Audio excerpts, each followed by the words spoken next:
Bonjour, Félix Houphouët-Boigny, le destin d'un bâtisseur.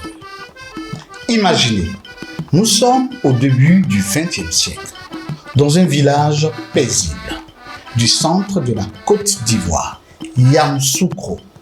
Un enfant naît en 1905. Personne ne le sait encore, mais cet enfant va changer le destin d'un pays tout entier. Son nom, Félix Houphouët-Boigny. Jeune, il devient médecin. À une époque où peu d'Africains accèdent aux études supérieures. Lui, il soigne, il observe et comprend. Il voit les injustices, le travail forcé, les planteurs africains exploités sur leur propre terre. Alors, il décide de ne pas rester spectateur. En 1944, il fonde le syndicat agricole africain. Ce n'est pas seulement une organisation, c'est une déclaration. Il entre en politique. Direction Paris. Il devient député à l'Assemblée nationale française. Et là, il frappe fort. Il contribue à faire abolir le travail forcé dans les colonies. Un Africain qui fait voter une loi historique à Paris, alors le monde commence à l'écouter. En 1960, le vent du changement souffle sur l'Afrique. Le 7 août, la Côte d'Ivoire devient indépendante. Félix Houphouët-Boigny prend les rênes du pays. Mais contrairement à d'autres nations plongées dans l'instabilité, il choisit une autre voie, la voie de la stabilité, du dialogue et de la coopération.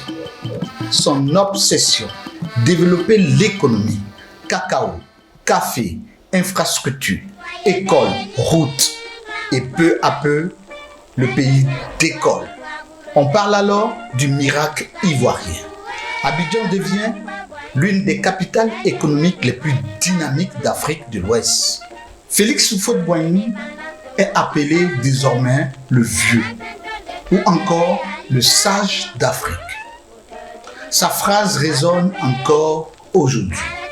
La paix n'est pas un vain mot, mais un comportement. Pendant que certains pays sombrent dans les coups d'État, la Côte d'Ivoire reste stable. Il dialogue avec les grandes puissances. Il joue les médiateurs. Il construit même à Yamoussoukro l'une des plus grandes basiliques du monde. Un symbole. Controversé pour certains, visionnaire pour d'autres. Plus de 30 ans au pouvoir, admiré, critiqué, respecté, il quitte ce monde le 7 décembre 1993. Mais son empreinte est partout, dans les routes, dans les institutions, dans l'idée même d'une Côte d'Ivoire moderne. Mais il a marqué l'histoire. Il a choisi la stabilité quand d'autres choisissaient la confrontation. Il a parié sur l'économie quand d'autres misaient sur l'idéologie.